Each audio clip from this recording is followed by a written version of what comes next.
Hey everybody, welcome. It's time for your old friend Proficiency Check with me, your host, Dom Zook. And this is my guest, Teline Guerra. Hey everybody. Can you hear Teline? Can you hear me? Do I need to like hunch over this microphone? Maybe. Who knows? I'm hunched over this microphone. We'll honestly never know. No one ever responds to us and tells us if they can hear us or not. Okay. Ever. We never hear that. Welcome everybody to it's another Monday, and there's no dungeon fighting going on tonight, although Broadway Tom Lommel is in the chat. Yes, the hero of Luxembourg. Yeah, I mean the visitor to a truck stop in Clearwater, Minnesota. Yes, the messenger of peace. The messenger of peace. Yeah, that's I'm so impressed. Yeah. That I have sat at the same table. Yeah. With somebody who is both commercially successful and an activist. We literally could spend the entire session tonight talking about Tom. And we will. So yeah, anyway, right. Tom, this is your life. No. Okay. Teline, welcome. Thank you for having me, Dom Zook. It's a pleasure to be here. I'm glad to be in your nest of screens. Yes. This is it goes small, bigger, biggest, basically, and that one doesn't even work. So, or it's not plugged in anyway. So what brings you here? Oh well, Dom, in the neighborhood? I'm so glad you asked. I have some projects to promote and a funny story about my pumpkin to tell. No, I don't want to hear it. No. So, Teline. Yes. Tell me a little bit about yourself. Where do you hail from, if you don't mind saying, and what got you started with RPGs? Great question, Dom. So I grew up in Georgia. I grew up in a little town called Conyers, Georgia. You grew up in Georgia. I grew up in Georgia. Yeah. I grew up in a little town called Conyers, Georgia, which is where the house that Gone with the Wind modeled Tara on was there. Mm-hmm. So deep south. It's funny that we went all nice Georgia accent, because I actually have home videos of my childhood, and I had that twangy, horrible accent. Oh, yeah. The one that hurts your ears. It comes along with being poor. Oh. So, yeah, grew up in real... Let's go into that more. Let's go into that. Don't tell Megan your misadventure secrets, by the way. Megan is Batcaves. No misadventure secrets for you, Megan. Oh, my God. Yeah. Oh, my God. Don't do it. Okay, I won't. All right. Yeah, so, here's the thing. I did grow up in a really poor, rural part of the country. But my grandfather had a PhD in entomology and was the assistant director of the CDC. So it was really that my dad worked in paper mills. So Right.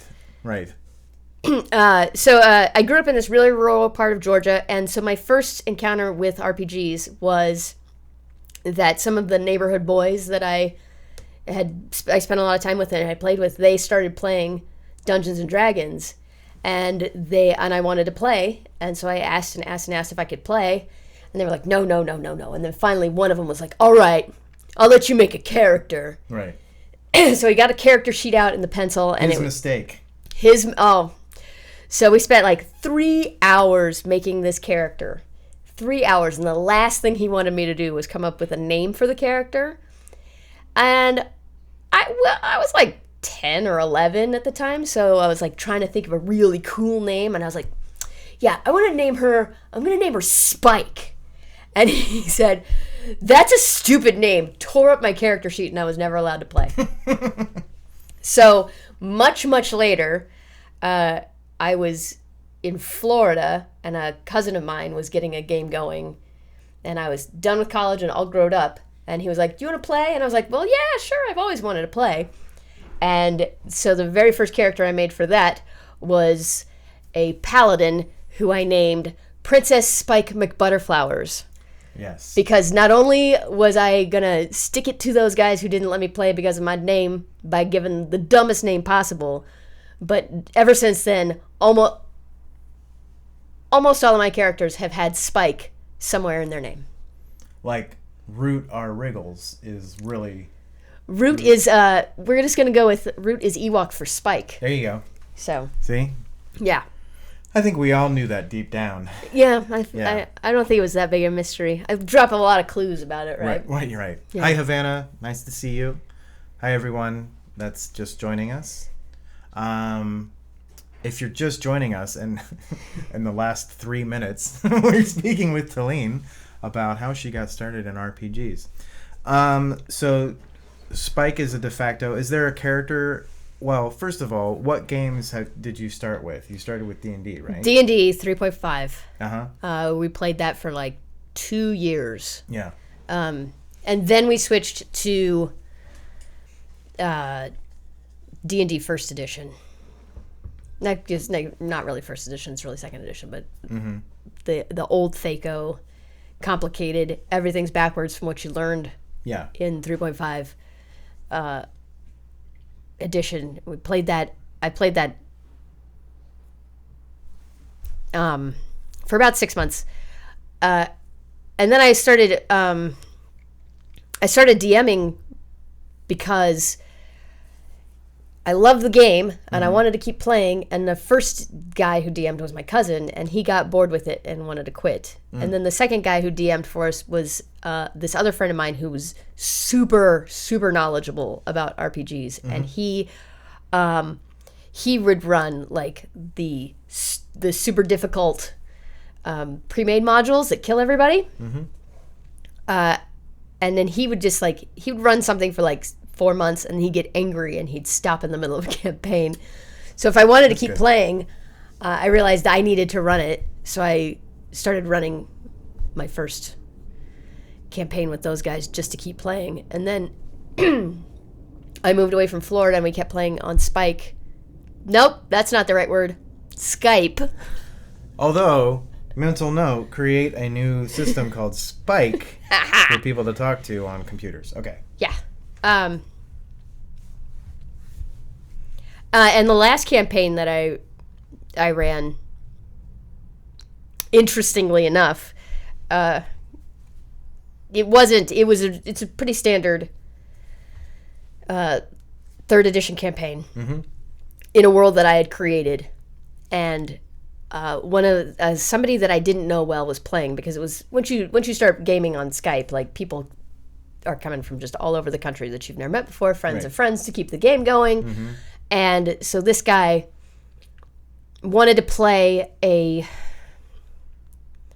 rune magician, where they write instead of casting spells, he writes runes on pieces of bark. And it wasn't something I was familiar with, and I never got around to reading up on it. And he kept saying, "Oh, I want to do this, I want to do that," and I kept saying like, "Okay," and then he'd be like, "I hate what you're like. I hate this. You're not doing it my way." So he actually quit my campaign by saying, "I'm sick of this Harry Potter bullshit." And you're like, Harry Potter bullshit. How could I do that? Well, yeah. And he called it Harry Potter bullshit only because there was a wizarding school. Yeah, but they didn't go to it, and it was in a castle that was like destroyed, and there were 3 people in it. Okay. Like, it was not Harry Potter. Right. Is my point. Right. Anyway. I mean, there was a guy named Harry Potter in it. I mean, the leader was Harry Potter. Right. And his best friend was Hermione. Right. But it wasn't Harry Potter. When will they learn? I mean, there was a train. I mean, it was medieval, except for the train. Right. But it wasn't Harry Potter. God. People. That's right. Sounds like a douchebag. Yeah. Yes, Braid is already concepting things for the new Spike software for everyone. So it's all of it is true. You will get it. You do need 2 engines for that, because the Rage engine has 2 engines. Okay. Right, yeah. As Tom says, Before Harry Potter, no wizard ever went to school. Yeah. They didn't exist. That was, yeah. So, speaking of Harry Potter, Yeah. I think most everyone knows, because most everyone who's here is actually a mod. Do we have any non-mods in the chat besides D20 Robot? Who knows? If you're not a mod, say hi. But Teline is the GM for Misadventures, which is our ladies only Harry Potter Pathfinder stream. Yeah. Tell me a little bit about Misadventures in your own words. So Misadventures is in the Harry Potter universe using the Harry Potter rules of magic, which are really like they're very different rules of magic than you normally see, and it's mystery based and it's exploring that world and interacting with characters from the book. And like all gaming is all about having fun. Yeah. Okay, there we go. Havana's not a mod, although I'll probably fix that. I mean, anyone who's actually on the stream is probably going to be a mod. Lodu, hello. Lodual. And Tis Fuzzy, hello. Welcome. You guys are mods in my heart, all of you. Oh, that's sweet. Yeah. You can't do anything there, but anyway, never mind. We have fun here. That's true. Havana doesn't deserve it. What have you done? What has Havana done but provide hours of entertainment? Literally hours. She hasn't been the savior of Luxembourg. Yeah, that's true. I'll tell you that much. That's true. So once Havana, once you have that messenger of peace from the UN, like then you our can be a own mod. Broadway Tom Lommel, then maybe. Okay. So Misadventures. You just wrapped up the season 1. Yes. And in this, we got to meet the 4 characters. Let's assume Megan's not in chat right now. Okay, let's assume it. How well did she do? Well, let's see. I'm going to rate her on a 10-point scale in 3 different categories. Good. Pleasing me is category number 1. She got a 10. Okay. Category number 2, playing the game, she got a 10. And category 3, doing what I wanted, she got a 2. Oh, okay. So there you go. Yeah. Wow. Well, it's a good thing she's not watching. It's a good thing. It's a good thing. I would hate for anyone to know about this rating. Don't tell anybody about this. Yeah. This is a strict This is secret. only for you mods and us. Yeah. And also Tis Fuzzy, Low Duel, and Havana. So, no, but really, like when you started, I know when we were first concepting this, and what we originally had talked about was we wanted to do a stream that was Pathfinder based, and we wanted to do more Pathfinder stuff. And you said, well, I can do something. And we were talking about it, and we're like, Harry Potter, yes, that's great, that's awesome, that sounds perfect. So then you basically had to take Pathfinder, sort of learn it, right? Because it wasn't something you had played a ton I've of. never played Pathfinder before. Right. The guys that I played with would talk about Pathfinder, and they all wanted to switch to Pathfinder, but nobody would run a game in Pathfinder. Yeah. And to be honest, before I got into this, I for some reason had the impression that Pathfinder was set in modern times. Oh, interesting. I just from what I heard other people play, I assumed that it was all like guns and and bombs. Well, you can do that in Pathfinder, but I think it was a logical extension. I mean, Pathfinder grew out of the 3.5 that's playing system, so it was something that you had some familiarity with. Mm-hmm. But can you talk a little bit about your experience both learning Pathfinder and then adapting Harry Potter into, because I know throughout the show, each episode a new kind of thing was sort of introduced. Well, yeah, okay, so to kind of go back, like when we started talking about this, I thought it was going to be just a one-off. Mm-hmm. I thought it was. I didn't expect to go on for very long. I actually kind of thought that I would do Harry Potter for a little while and then do something else. Right. So what I did to learn Pathfinder, to be honest, was I loaded up the tutorials that Saving Throw made, and I watched them. And each time I would watch a tutorial, like I would get to the point where I'd be like, okay, that's like 3.5, and then I'd fast forward. Right. Okay, that's like 3.5, and then I'd fast forward. Yeah. And then what I initially did was I initially tried to like take all of the races and all of the classes and translate them into Harry Potter. And then I was talking to the players, and like everyone just played a wizard. Yeah. Everyone was going to play a human wizard. So then I was like, well, this was a lot. This was a lot of work to do this. I mean, I'm not complaining. Like, I'm not saying they wasted my time or anything. But that might be my Megan got a 2. Just kidding. It's a joke. Is it though? I don't know. I don't want to say. It is. It's a joke. Pathfinder's so similar to 3.5 that like eventually like it got to the point where I just said, oh, okay, this is 3.5. I'm just going to take what I already know and do it. And then once I started adapting Harry Potter into it, I started getting further and further. Like, right. Initially, like my initial plan was to be like almost right on top of Pathfinder. I thought initially that all I would have to do was take Pathfinder spells, put Harry Potter names on them. Yeah. And I always knew that I was going to have to remove the spell casting limits, because that's definitely not a Harry Potter thing. But I thought I could just do that and deal with it, and everything would be kosher. But it. Yeah, like the. Okay, we'll talk about that, Havana, in a little bit. She wants to know about how you crafted the cool props. But we'll talk about that in a minute. Okay.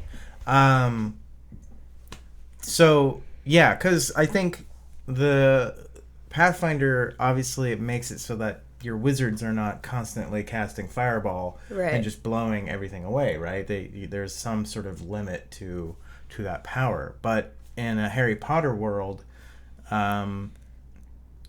their characters, I mean, Pathfinder's sort of built as a game and meant to have some sort of restrictions so that you can't just do that, because everyone's going to sort of lean towards the murder hobo kind of thing and just be like, well, I'm super uber powerful. I'll just start blasting things away.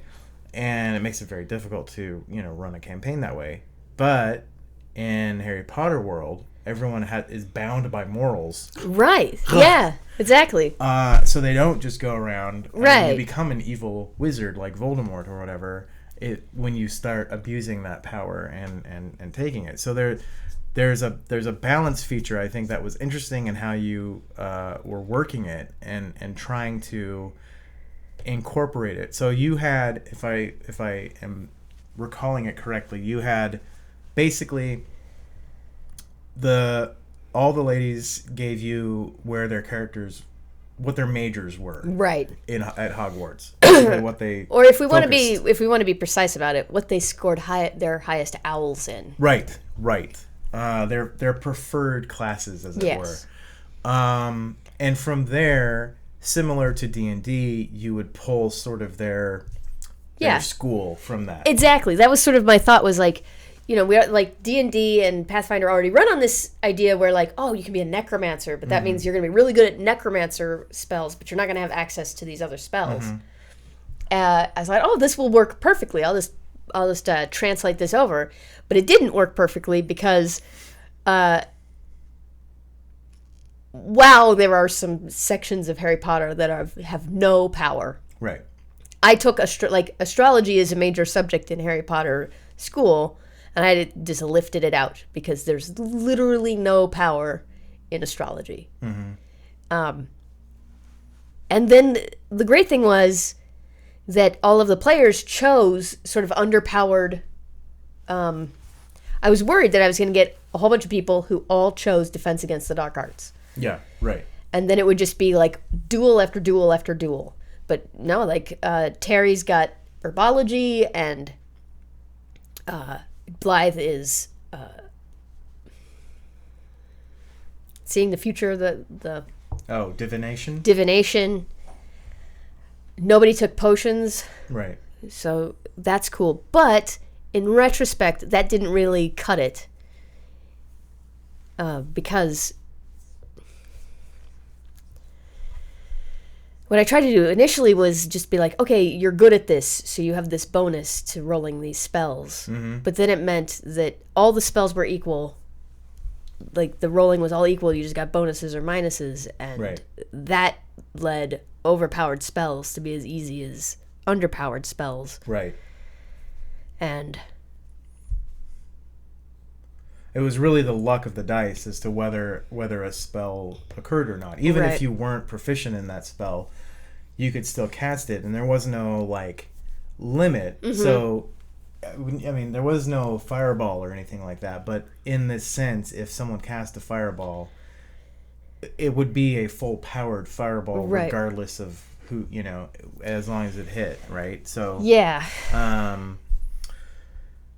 Potions was Morgana's secondary. Right. Yes, which makes the muffins all the better. Yes. But yeah, I thought it was I thought that structure at least was fascinating in terms of accommodating the Harry Potter mythos and lore and getting that, like, it makes sense. It's just I think the mechanics make it a little bit wonky, right?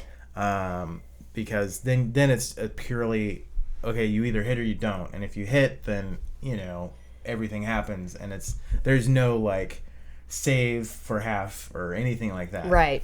And a lot of the spells were interesting because the girls made some of their spells up, which is cool.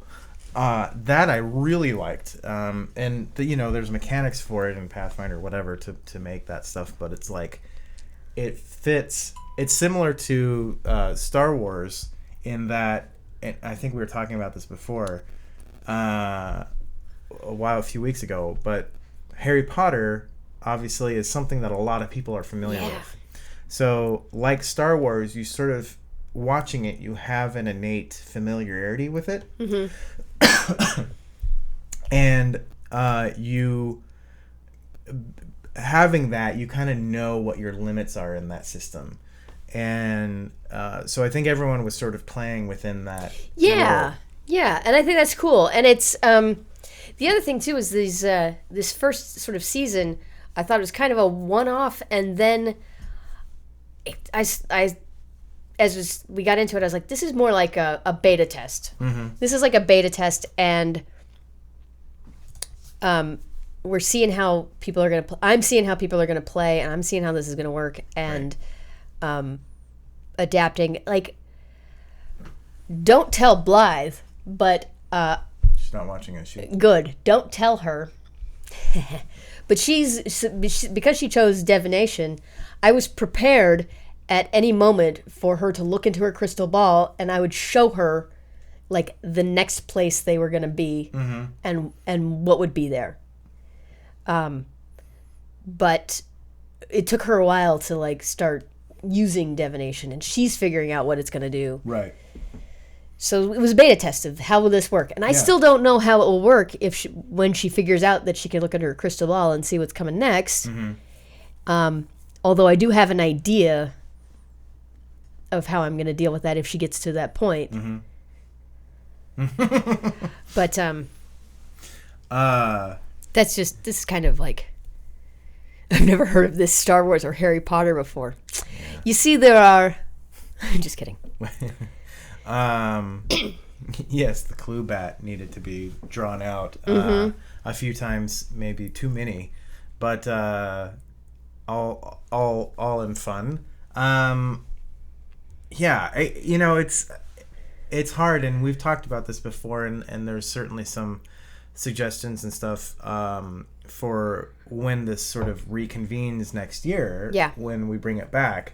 and in whatever form we're able to take that in. But right. I think I think definitely rejiggering of the spells, like they're asking what are we thinking about for rejiggering the spells and casting and stuff like that. I don't know. I mean, I think there's a lot. I think it almost lends itself to maybe moving away from Pathfinder in some degrees, because it's almost your own system now to a degree. We're still clinging to Pathfinder barely. Mm-hmm. And I think part of the sort of feeling that we're barely doing Pathfinder is how people are not really using the skills. They're not like, they all have skills and they all have ranks in the skills, but they're not doing perception checks and they're not doing... Right. Mac did a few deception rolls, which were just coming. That was straight Pathfinder, but we're not doing it enough that it feels very Pathfinder-y. Right. So, I mean, yeah, do we give up Pathfinder altogether? I don't know. Like, right now, I'm pretty happy where things are. The way that the spells are going to get jiggered to in the next go-round is that I'm going to be adding more in spells that are debuffs. There's going to be more, like, right now there's only one spell that, like, does another spell, but I'm going to add in more, like, we have our sort of, our stone skinish sort of spell. Mm-hmm. I'm going to add in sort of a, like, magic absorbing kind of spell, like, that if somebody casts it in advance, the next spell I'll cast on them doesn't work. Okay, yeah, sure. So... that the spells are playing off each other more. Mm-hmm. And they're not going to be doing this sort of like monster after monster after monster thing anymore. Mm-hmm. They're going to be dealing with other wizards finally. Yeah. Which might change the whole thing again. Like, right. When you get into duels and stuff like that, it's going to affect everything. Okay. So, the other aspect of, besides essentially creating a lot of this whole cloth, you also built a lot of things. Yes. So tell me a little bit about doing that. I mean, I think the one big thing is the Marauders map. The Marauders map. Yeah. Well, so. Yeah. The Marauders map. And you'll never do it again. Yeah. The Marauders map was a special journey through several layers of hell. I really thought... Initially, I was just looking for a map someone had done of Hogwarts. I was just going to, like, take a map off of the internet and use it as just, like, a flat map. And then, you know... You find the Marauders map. You find the Marauders map, and Google's you're like... just going to naturally Google do takes that you to the Marauders map, and you're like, ooh, this is cool. Mm-hmm. And then there's all kinds of... So many people have, like... made them, and then there's ones that don't have the fold-outs, and then you see the fold-out one and you're like, that looks cooler, and like and I just sort of went down that rabbit hole until I landed on the one I eventually used. Degrees of success, so they may roll a 15, which is barely a success, but have it barely work. Doesn't flip target over, but simply pushes it to the side. Don't pay attention to them. Finish your thought. Oh, I was... We'll get to the questions. In making the Marauders map, I, on 3 different occasions, went to the Google to see if I could just buy it. Sure. Yeah. And it would be like, it was like $40, and you have to be in the freaking park. Mm-hmm. And then I'd be like, oh, I have to make this. And then I, like, by the end, like, I was literally, the day of that first game, the pieces... The Marauders map I made is supposed to have a back. But, like, the day before, I had downloaded all of the pieces for this one. Yeah. And there was a version that you could just get put, like, where it's already assembled if you had that size of a printer. So I was searching all over LA for somebody who would print something off that size. Yeah. And then it would turn out to be super expensive, and you couldn't do double-sided. So then I went to my normal print shop, and I was like, can you print these off double-sided? And they were like, no. And they were like, you have to go back through and reassemble these so that they're double-sided. And I was like, what are you talking about? Finally, I was like, screw it. They're not going to have a back. And then I was like in my house with these pieces of paper all over the ground, variously glued together, and I was like, oh my god, I've got to leave in half an hour. Right. And just like, it was that whole day of gluing it together. But it was so worth it to me. It's like, once that map was out on the table and people were interacting with it, I was like, this is what I want. Right. This is what I want, this feeling that we're going into the game more. Yeah. I mean, it was definitely, for me, it was something that obviously is so entwined with the movies, but also with the book. But it created something that was just far more interesting than, I mean, and to be 100% honest, you couldn't tell what they were looking at. You knew it was the Marauders map, but you had no idea what they were looking at. It's just way too, everything going on. Yeah. But just the physicality of it was so much more interesting and fascinating than just, drawing a map on the battle mat or something like that. So the Marauders map was super cool. And then you had created a bunch of like scrolls and stuff. Yeah. And I mean, like, I don't even know if it's just how you did it, because obviously that's, people I think would know that, but I think it's just the time and care that you took to put into these things. The big thing is the library. Obviously, that for me, that was like, wait, what did you just do? That was amazing. What was there something online that you saw to create that, or just no? You're a fan oh my of god, pop-up books. The library. I just want to go back to the scrolls and let you all know that because I I'm crazy. Like I went out and bought a fountain pen, and everything I wrote for the Harry Potter stuff I did in a fountain pen so that it would look more fountain penny. Yeah. More fancy. The library, in my head, like my initial plan of it was so much more than it ended up being. Like, I was like, okay, it's going to pop up, and desks are going to pop up, and chairs and little lamps are going to pop up, and balconies are going to come out, and there's going to be books hung above it. And then I went to the internet, the source of all knowledge, and I spent a great deal of time reading blogs about how to do pop-up books, and none of them explained how to do it. So what I ended up having to do was I created a fake version of it, just with regular paper. And I was like, I know I want it to be flat, and I want it to come up. And like, how am I going to make this happen? And I just modeled it out a few times with like just paper and like pulling the paper to see if it would do what I wanted. And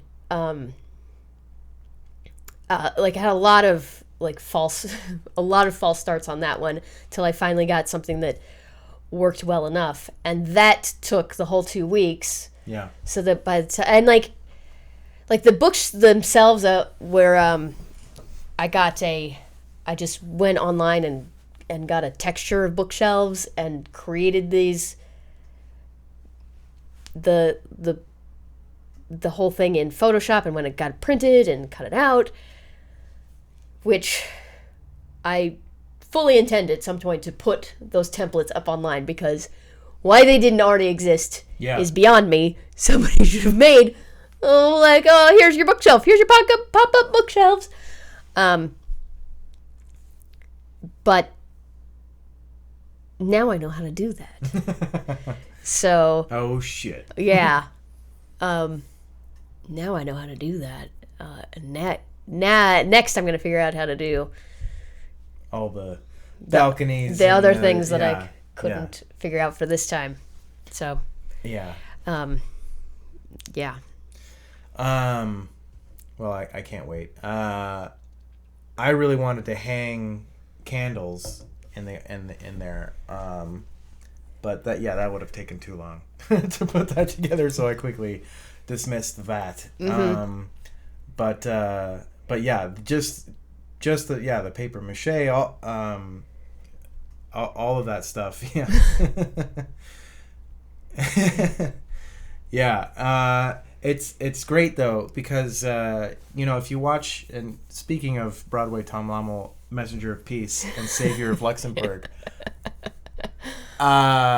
he says a lot on Disorganized Play about he has a lot of advice about adding things to your games and stuff that's just that you can find at a craft store, that puts just simple things that you can add into your game that give it more of an agency and more of a grounding and stuff, and it brings the players into that. And I think you took that and sort of raised it to an art form to a degree. You can leave now. Thank you.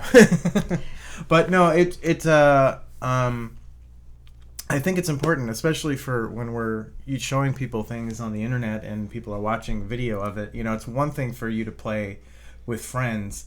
We were just at a friend's house this weekend shooting something, and they were showing us the ending of Rise of Tiamat. Right. And that was amazing. That they had built a 3-tiered thing, and Vincent and Misha, if you're out there, thank you again for allowing us into your home.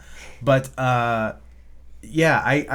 always floored by people that can put that stuff together. But I think it added a bit more to the game, and really I think brought the players into it, and brought the audience into it too. So that was super cool. I like that. And as BSB Care says, although for the clues, make sure you have a backup that you can read when they kind of Right. screw up and need help. That's another part of how this was like beta testing. Like, Yeah.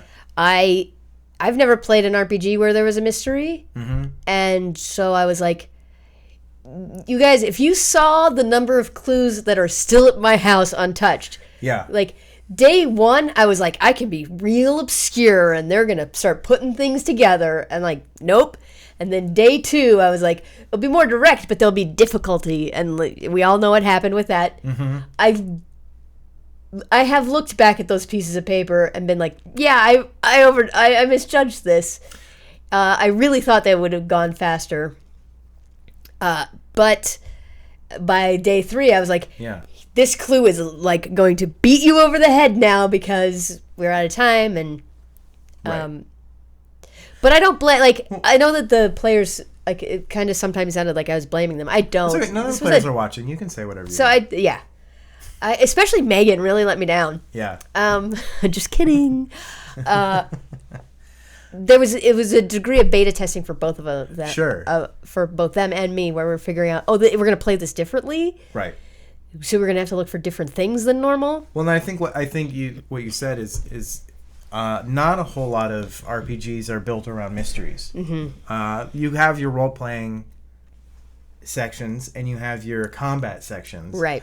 But it's like sort of combining the two into, it's like, all right, I roll an investigation check. It's like, oh, okay, well, I can give you a little bit, but I can't give you the answer to the mystery. Right. It's like, okay, we need to figure out a little bit. And so, I think there was a balance of, going like, okay, chat's totally just going to, buy all these clues for people and you're going to run out. And it's like, chat's Right. just like, no, I want to know what's going to happen. and the players were just like, I don't know. And so you kind of reach a point where you're just like, I have 20 clues in this Yeah. plastic bag that someone can have if you roll the right thing or whatever. Right. Or just look. Like, I think that was the thing. I was just sitting back there running the cameras and stuff, and I'm just going like, someone make a perception check. Yeah. Someone make a perception check. And I was like, oh my gosh. Oh. So like, It was almost, the immersion was so much into the world of Harry Potter that the Pathfinder element, like you were saying, using the skills and everything, it's just like, well, Ron never rolled a perception check. Yeah. And it's just like, I think it almost took everything out. But there were so many times where I was just like that first, when they went in the kitchen and then they found that it was all full of house elves and they were like, okay, we're done. And I was like, Yeah. no, like, these house elves know that Ron was hanging out here. right. And then they had Oh no! Now you've got. Oh, good. Braid misspelled ad, so that quote's not in there. Good.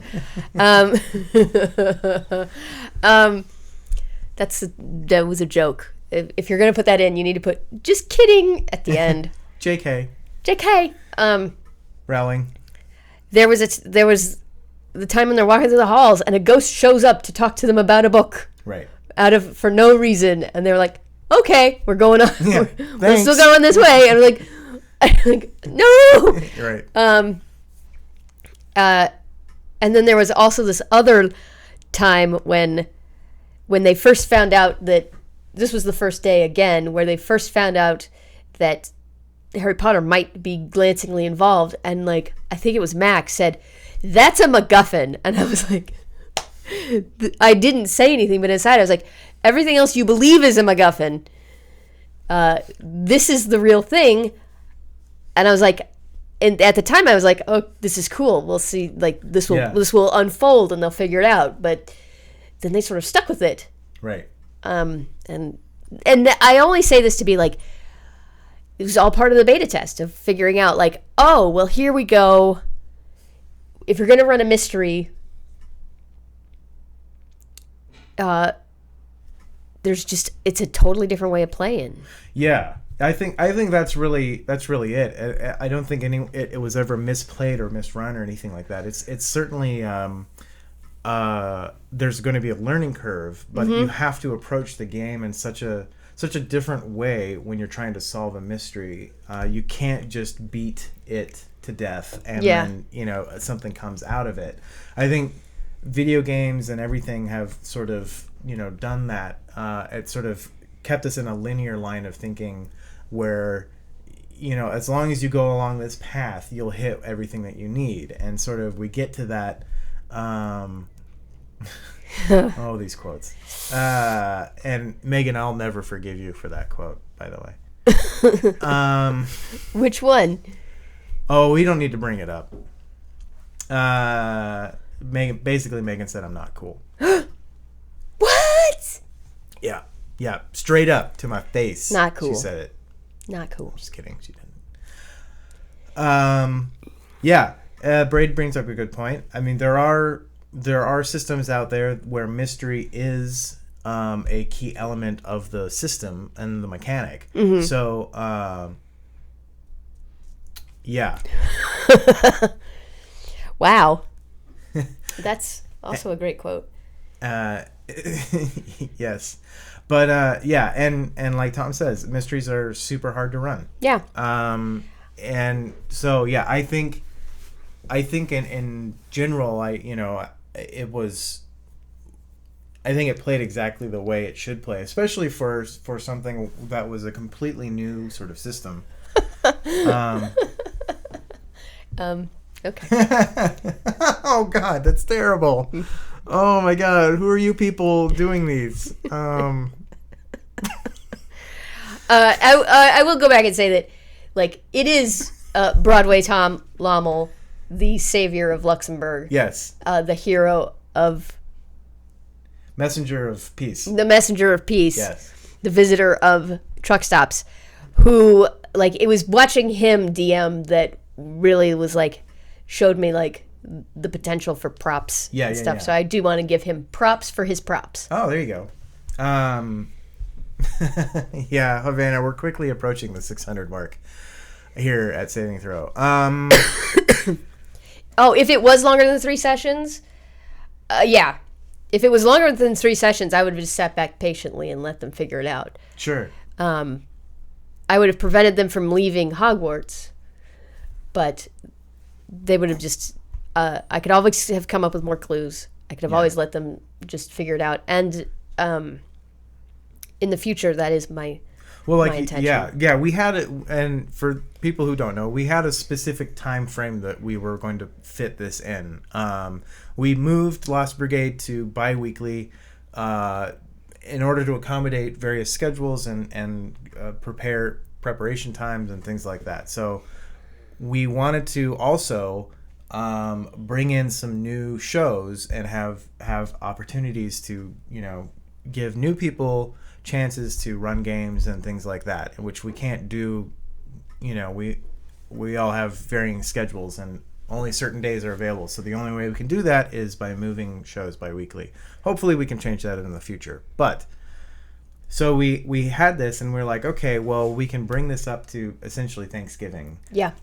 Everyone was gone next week, basically. So we weren't able to do it all the way up to Thanksgiving. But we're like, all right, well, let's fill this in. And Teline had the idea for, I'd love to run a game. And we talked. And then the Harry Potter thing came out. But it was always, the intent was always, it's going to be 3 sessions and done. Yeah. And if people like it, great. If they don't, fine. But we're just going to do this. Yeah. And, I think it kind of took off. I mean, it's a testament to the players and to the GM and everything that people really enjoyed it. I was surprised, honestly. I was surprised how much people enjoyed it. And maybe people don't enjoy it. They're just lying to me. Yeah, I was surprised. Megan. Yes, it is American Thanksgiving. Is it next week? No. No. The week after? It's the 4th week. No, it's not. It is. Wait. It's the 14th. It's the 15th tomorrow. Yeah, 16th, yeah, so it's next week. No. Yeah. Is it? Yeah. Anyway. Okay. Well. Anyway, this calendar timeout brought to you by the letter H. H. For Horcrux. There you go. Bam. So it is next week. Thank you, Braid.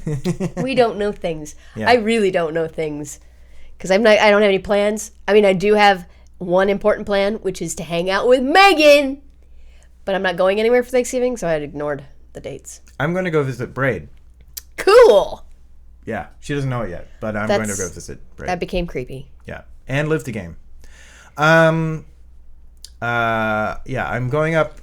Might as well say it now. I'm going up to Seattle over Thanksgiving. So if any of you are in the Seattle area, I would love to meet up with you. Aww. So trying to figure something out. I don't know if anyone wants to do that, but if you're up there, come say hello, and we'll chat.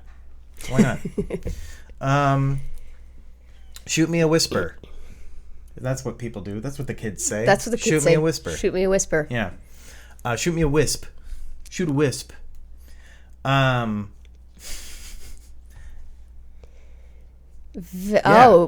Havana's going to be there too. Yeah, Havana will be there too. Who else is going to be there? Me. Somebody else, though. Tyler's going to be there. Yep. You totally need to have a meetup. Mm-hmm. Anyway. Okay.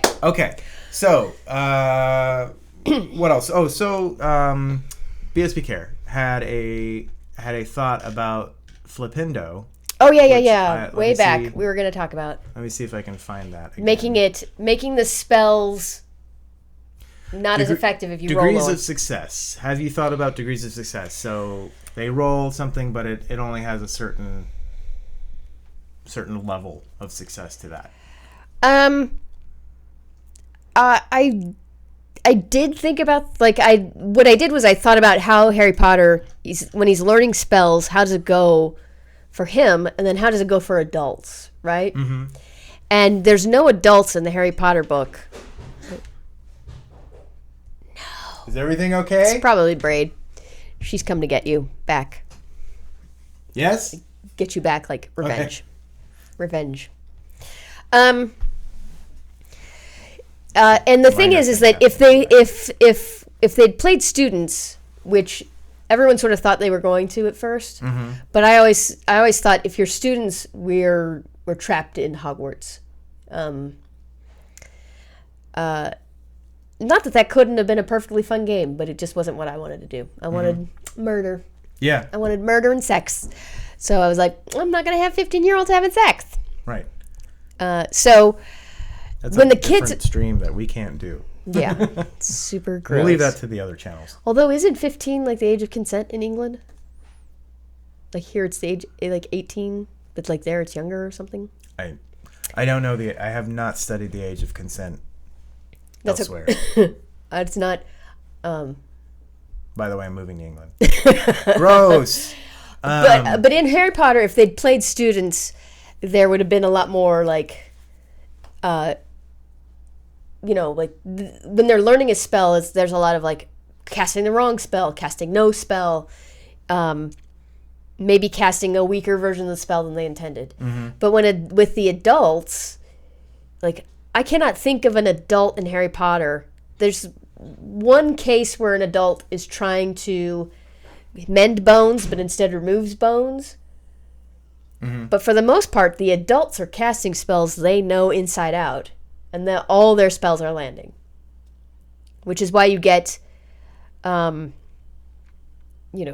like gunplay of like everyone Avada Kedavering at each other over and over again, and all the spells are landing, but they're just hitting bookshelves. Mm-hmm. Right?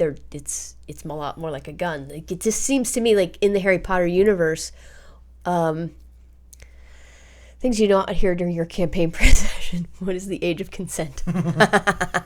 True. I kind of want to have happen is that the players end up with like a set number of spells that they're always going to land, mm-hmm. and they cling to them.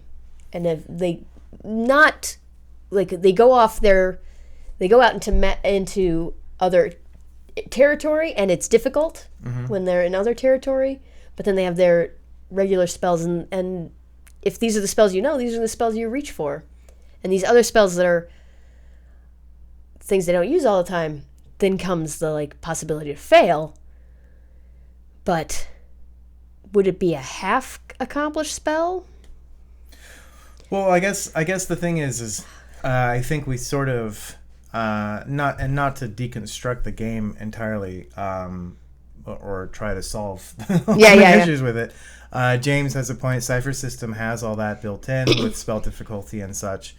We'd have to look more into Cipher system for that. But, there might be a mixture of, we use the skill tree from Pathfinder, but the spell difficulty from Cipher system, stuff like that. There might be some mixtures. But I think in the final episode that we finally sort of hit that they have 5 spells that they always use. However, I think it is like firing a bow or a gun or whatever, and it's like there's a lot more like targeting. Yeah, there's targeting, but I think also in the books and in the movies and stuff, there also is a little bit of it's funny, but in the Dresden Files in those books, there's you have to have the right power, right? You have to be able to siphon that, and you could use your anger or some sort of emotion or something to draw the power from and all that. But it's like having a source or a font for that power, because if you watch like when they're training in Order of the Phoenix, and they're trying to cast Patronus charms, right? And it's like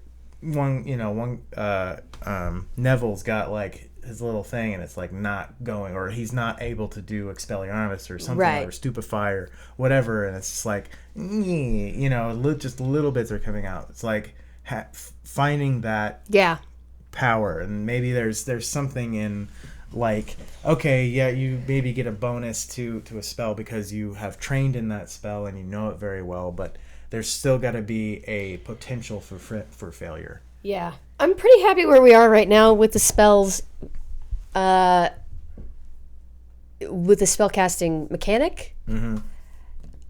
Like I said, once they start going up against other wizards, I think the weaknesses with this might show better. But yeah, I think there's a lot. Right. Yeah, I think there are some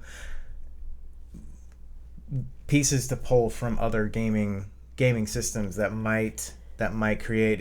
Eventually, you can create just the ultimate hack, right? Yeah. Yeah. Because I think the Pathfinder system is not the whole limit to spells is a little because Harry can wake up immediately and cast Right. his Well, Patronus charm. Yeah, and the Harry Potter world too. There's like magic is this everyday thing that people use to like, make breakfast and make the bed, and I think it's that's interesting too. Is to take somebody who's used magic just for convenience, and then be like, oh, now you're in danger. How are you going to use this magic that you've just used for convenience to get you out of danger? Right. But yeah, and then we were talking about it. I don't know if it was before the last episode or before the second episode, but we were talking about just your everyday spells, right, and everyday things. I mean, you look at the movies, and there's a guy in the corner who's literally doing this, and his spoon is twirling his tea. You know? And he's saving so much. Yeah, it's like, well, okay, I don't know. This still seems like effort. Yeah. But like in the Weasleys, like Molly's got the dishes washing themselves and putting themselves away and stuff like that. It's like, okay, well then what is that? Because she's not actively doing anything. Like she just goes bink, and then they start doing it, you know. And it's one of those kinds of things that I think everyone in D&D would love to be able to do. And there's feats and stuff where you can have it where you don't, you don't have to say anything. You don't need components or anything like that. Right. No somatic, no verbal components. Exactly. You're just like bink and it happens. Exactly. And that's where, like, as these guys level up, that's how they'll level up, is by either getting more spells that are their go-tos, or being able to transform some of those spells into wandless spells and then silent spells. Yeah. Because that's Dumbledore's power, is that he doesn't need his wand. He casts things without his wand, without saying anything. Like, that shows how powerful he is. It's that those things are no longer necessary. Yeah. But, yeah. Yeah.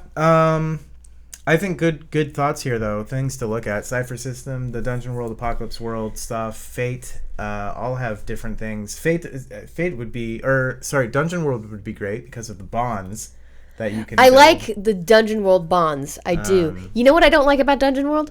And this is just a personal prejudice. I like D20s. I like them a lot. I want to roll them all the time. Yeah. I don't like systems that take D20s away. Yeah. Yeah. There you go. That makes me sad. So Tom asks, what's the thing that limits you from casting a spell over and over and over again? Yeah, nothing really. The bad guys cast Avada Kedavra like every chance they get. You know, all of the curses and everything. Like, there really is nothing. It's just, I think what limits people is their own morality. Which is why I set this system up that you're not just going in and killing monsters. Some of them are kids. Yeah, some of them are kids. You have to actually think about what you're doing. Yeah. So morality is a limit, and the other limit is when things don't work. And that's why I'm really looking at debuffs real hard for this next go round, to create more ways for spells to not work. Yeah. Yeah, I think that's an important distinction, because I have a friend who agrees that it's a bummer not to use a D20, but it's hard to get that bell curve without the 2 D6s. Yeah. Yeah, the math works out. It's just not as fun, I guess. It's, like, why play the lottery? Your odds are not good, but when you hit that 120, it's pretty good. It's a good feeling. There you go. The GM hits you if you cast it too often. Yeah, it's I like that rule. Yeah, I think there needs to be some sort of built-in limiter to a degree. Yeah. But it is there's some tacitly implied passages in Harry Potter where the more sort of bad stuff you cast, it's not like you go to the dark side necessarily, but you're open more to darker morality and everything like that. So it just like real life, if you start doing things, hurting people or whatever, you're going to start kind of leaning there. But it's all sort of a gray area. Everyone's doing it for their own purposes. So there's no real like Harry's lawful good and you know whatever. Yeah. It's just like Yeah, there's lines, and everyone sort of has it. Like I was reading something, I think Mac posted it today. Was it Mac? Talking about Ron Weasley and how Ron started out as somewhat of a racist. Right. He was very tacit. I keep saying tacit. It's a good word. Yeah, it's a good word. It needs more use. As he just sort of accepted things. He wasn't an outright like in your face racist, but then he came to accept a change in his thinking and stuff like that. So, I mean, everyone has these prejudices and everything, and that's maybe getting into a little bit deeper concept than the RPG needs to be. But I do think that it plays into the spells and the structure of how they can be limited to a degree. It's like if you start casting things, if you're Imperious cursing your enemies all the time, right? Like casting an unforgivable curse is going to probably deeply affect your psyche. If you don't have a problem with that, you have no compunction, like you're clearly going to do it. But the players all had this checks and balance. Like when Morgana started just slaughtering things, everyone was like, "Wait, what are you doing?" And it kind of it was that neat thing where you kind of see the players and start to kind of take on their characters, and they're just like, "Wait, like this is a game, and we are trying to defeat these things, but is she going over the top here? Like, should we stop her? I don't really know." Yeah, so BSB Care talking about using the Force die. I have secrets with all my players, and we know the one with Morgana now is that the mechanic is she gets a certain number of spells, of aggressive spells, before she can't stop. And I felt like that played out perfectly. Like I liked that it took them a while to figure it out. I liked that she's sitting there like wailing on Snape and what was it? It was the was it Chicken Bear? I don't No, remember. Chicken Bear was thrown up. It was the mutant frog that was just frozen, and they'd left it, and she was just like, and there was that whole thing of like, okay, you can stop now. Why aren't you stopping? Right. What's going on? That I think was real genuine, which I thought was a lot of fun. But and to be honest, don't tell Morgana. I mean, don't tell Megan. Still not watching. Who isn't watching? She never watches these things. She didn't even just comment. Right. If these guys start playing that game, like if they start going 4 spells is what you get, we're counting your spells, then it's not going to be 4 spells anymore. Like, if they start metagaming it, I will change it to where they cannot metagame it. Yeah. Because I want it to be a character thing, not a game mechanic. Yeah. And with earmuffs. And with the other things that will eventually come out, there's the same sort of thing. Because this comes back to like my overall theory, my overall feeling about role-playing games in general is that I have 2 things that make role-playing games feel like better than anything else you could do, right? There's 2 things role-playing games can give you that nothing else can. And one is that in role-playing games, you can go up against enemies that can kill you, and your character can go away forever, and you can feel in danger, and you can fight things that are too strong for you, and then you can, by the luck of dice, not by anything you did or the GM did, you can overcome. And then you really feel like you overcame something. Right. And you don't get that if the enemies are too easy. And you don't get that if the GM, like Deus Ex Machina, saves you. And so I don't ever want those things to happen. I don't want them to happen in games I'm playing, and I don't want that to happen in games I am running. So that's the sort of like danger that you overcome. And then the second thing that you, in RPG, your characters can have experiences and learn things and change and come together in a way that you didn't predict, that no one predicted, and that's very satisfying, which is kind of improv-y and it's kind of storytelling-y, but that I have a few experiences playing RPG like that, where one time a DM I gave the DM information when I was creating my character, and 5 months later, in this game, he laid it out, the thing that made everything make sense, and it was so personally satisfying, and it was so rewarding, and that's what I try to create in games. That's what I want to have in games, and so a lot of the sort of mechanics to me is just mechanics are there to serve you in order to get to that place where your character becomes real to you and learns something and realizes something. Yeah.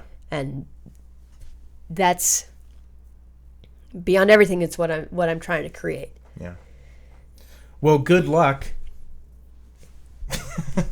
Who knows? Yeah.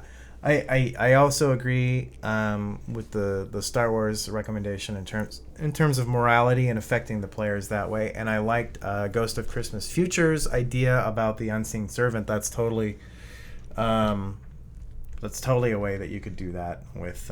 I missed it. What did he say? Oh, just using essentially a form of unseen servant that you could tie basically to the kitchen or a bedroom or something that would do the tasks for you. So so that would be bound to that room or whatever, but yeah, that would be pretty cool. Yeah. Well, I don't know the Muffin Man. I hear he's from Drury Lane, but that's I haven't even. I don't even know what that is. I don't know. I couldn't tell you any more than that. I'm sorry. If I can get out my ways and find it out. In a wizard duel, who would win? Just answer. In a wizard duel, who would win? Yes. There's no wrong answers. Well, it's got to be Sauron, honestly. Okay, that was not right. No? Yeah. Oh, dang it. Yeah, it was Sauron versus Elvis, and Oh, Elvis. Come on. Yeah. He cast a spell with his hips. That's true, you guys. Come on. I'm not even an Elvis fan, and that's the truth. We're getting close to our last half hour. Okay. So I want folks in chat to start thinking of questions to ask Miss Teline, or you can ask me. Mm-hmm. Is there a difference between muffin and cupcakes? Yes. What's the difference? Frosting. Cupcakes have frosting. In a wizard duel, who would win, muffin or cupcake? Ooh, cupcake. Okay. Who would win in a wizard duel? Cupcake or donut? Donut. Right. Oh, please. Yeah. Who would win? Donut or Elvis? Donut. Well, that's true too. Donut or spaghetti? Oh, donut. Donut or cake? Donut. Donut or ice cream? Definitely donut. Donut or froyo? 1,000 times donut. Donut. A quarter of a donut. Donut or gelato? Donut.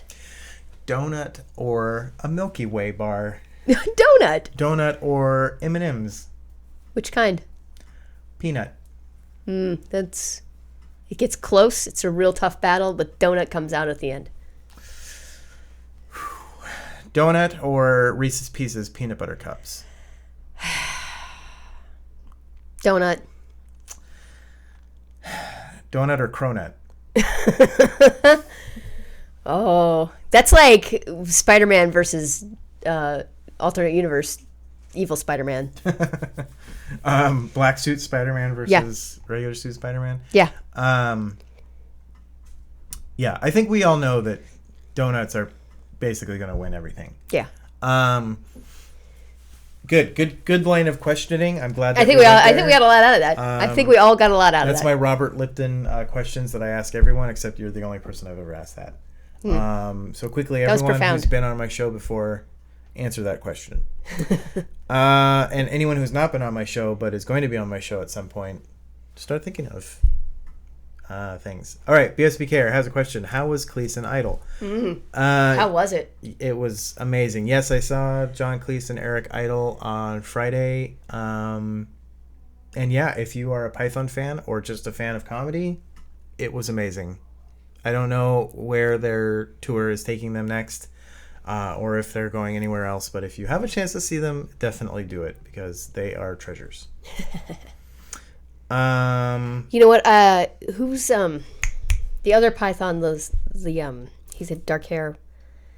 Terry Jones. No. Name all the Pythons. Michael Palin. Michael Palin. Okay. His diaries. I've read his diaries. Mm-hmm. Those are great. Yeah. Yeah, they have a funny several jokes about Michael Palin. Yeah. Lisa Nile, yes. Oh, Selden, you're late, but it's good. Family dinner is good. Selden Arceus. Yes. I know how to pronounce that now. Arceus. No, it was key. Arcay? Arcay? Thought it was AY? Arcay. I thought it was EY. Arceus. Arceus. Now Well, never mind. I don't know what I think I know. we're done now. Wait, I can find out. Log off. I can find out. It's all over. Let's do this. All right. What are we doing? We're going into the secret Revlo base where I keep everything. Oh, Dom was right. Gosh. Arceus. Dang it. Boom. All right. I'll never get it wrong again. Yeah, now that you've been humiliated Now on I've been humiliated. national Yeah. Twitch. That's how it goes. I deserve it. Yeah. Okay. Oh, yeah. There was a Scrooge McDuck vault on Star Wars. Oh, was there? Yeah. I missed a lot, it seems, on Friday. I would tune in during the intermission and like right before we started, and I had no idea what you guys were doing. So I was just it's okay. And I would just read chat, and I was like, I could comment, but I'm not going to. I'm going to let them do You that. totally need to clip Dom dabbing, and you need to put it someplace important, like as a GIF. It needs to be a GIF for the world. Me dabbing? This thing. Oh, yeah. I don't even know what that is. I just do it. You're real hip. It just You're a hip guy. happens. Yeah, send me a wisp. Shoot me a wisp, guys. Wisp me. Yeah. Wisp me. Can Ghost of Christmas Future be a cleric of Paylor in your Harry Potter game? Probably not.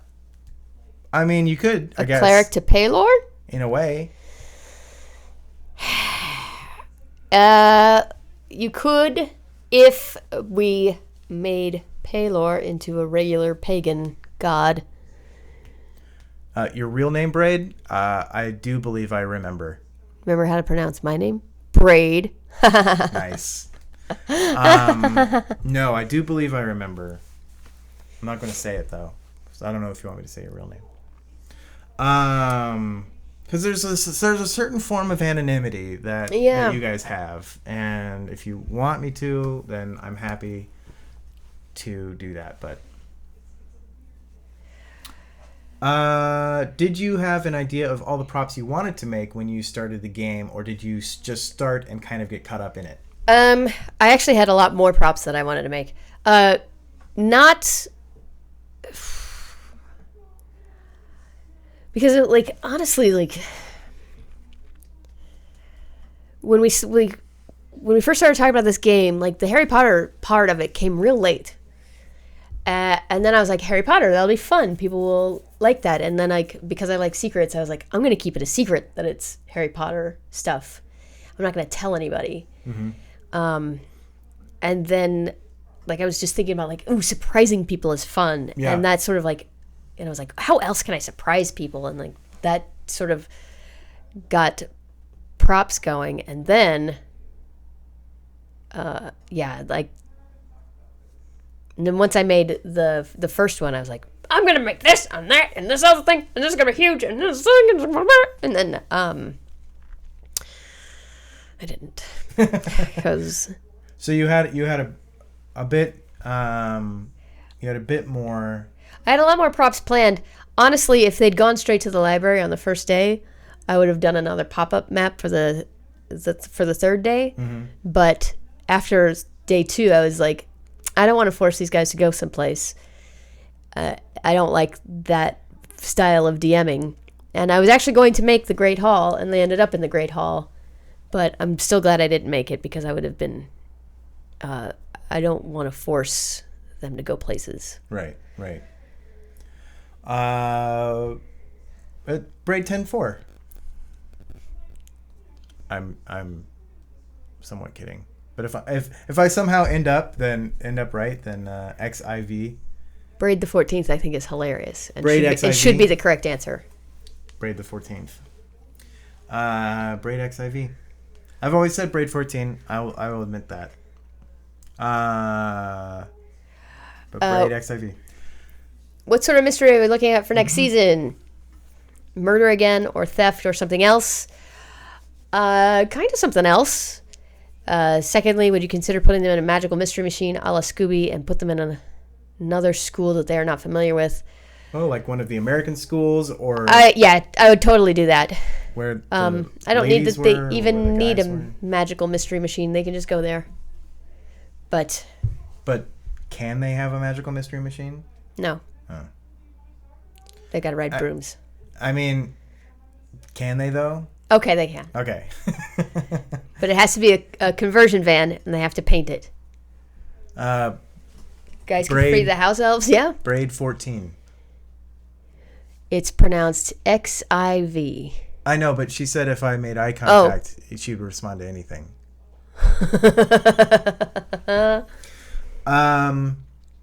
Let's see. Do the Weasleys have slaves? No, I don't think they do. It doesn't seem like it in the game, in the books, in the movies. Books, no, and they don't even have a house elf. Which actually, like, when it... That always has bothered me about the books, because, like, all the wizards are using magic to get their chores done. Mm-hmm. So it doesn't seem like these chores are particularly, like, difficult. But then the rich people have house elves because they're like, I don't want to use magic to do chores. I want someone else to use magic to do chores. Right. And I'm like, that seems like enslaving people for very, very, well, I guess enslaving elves for very little personal gain. Yeah, if you know how to do that, and you can basically cast a magic spell that will last forever. Yeah. Or you could get a house elf to be enslaved to you for forever, or your family forever. Like, wouldn't it just be easy to just learn that spell once, cast it, and then be done with it? Yeah, I feel like it would be easier. I feel like it would be easier. And then you wouldn't have a house elf that you have to take care of. Was it a conscious decision to make it an all-ladies game? And if so, did that play out like you expected or not? Good question, Tom Lommel, savior of Luxembourg. Oh, Tom Lommel is a hero. Yeah. And a gift to humanity. Yeah, it was always supposed to be a ladies, an all-lady game. Just sort of like do something different, sort of gimmick. Yeah, well, I mean, I think it was even more than that, because we reached a point where, we were just like, we weren't seeing a whole lot of all-lady D&D or RPGs in general on Twitch. There certainly are some, if you watch Misclicks, and there's a couple other channels that do have that, but a lot of times it will be like a guy GM and all lady players or something like that. But we wanted to, not that we were pioneering the way or anything like that, but we wanted to do something like that because we had so many awesome ladies playing in our games. We wanted to sort of bring them all together and have that. It's like, well, why not? We have all these little awesome bits. If we put them all together, yeah, what's that? Dynamite. And also there was a discussion in Slack. Like, there was a DM was going to be out, and he was looking for a sub, and I was like, oh, I could do it. Yeah. And Gaurav said, I've never ever seen a female DM, and I was like, well, then you need to. Yeah. So. And then he was I quickly said, "Oh, Hyper RPG's already done that." He was, which is usually our answer to everything. It's either Geek and Sundry or Hyper RPG already did it. Every time we come up with a great idea. So yeah. Yeah, exactly, Braid. Yeah, if it's an all-lady RPG show, it should be all ladies. I mean, I would love it if we had a lady engineer working it too. That would be great. That would be. And it would give me a day off. And you would love that. That's probably what I would love more. You find we have to look at the chat a little more closely when we have. Oh yes, yeah. I can imagine. Yeah, we get our fair share of fun folk that come in to cause chaos, but honestly, you guys, the mods, you guys are great, and there's like 40 of you, so you guys take care of business like no one. But I think overall, we don't get a whole lot of people. We also don't have like hundreds of people watching, but even when we do, like when Twitch hosts us on the front page or something like that, like we don't get a whole lot of people coming in and saying, just stupid shit. Yeah. Well, I think we create an environment. Yes. I think we create an environment that discourages that, and other people create an environment that encourages it. Mm-hmm. And we don't. Yes. Yeah, been surprisingly clean. How did you get into comedy? Your set, I actually wanted to ask you this. Your set that you have on your site is good. I would say gold. Oh, thank you. And Havana says, #blessed. You're too blessed to be stressed. So answer that question, but also play in or go into how you got involved with Saving Throw. Okay. How did I get into comedy?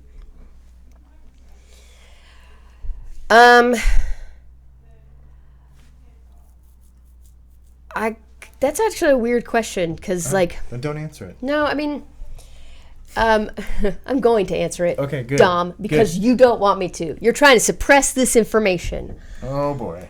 I grew up in one of those families where everyone had their role, and I was the smart one, and my brother was the funny one.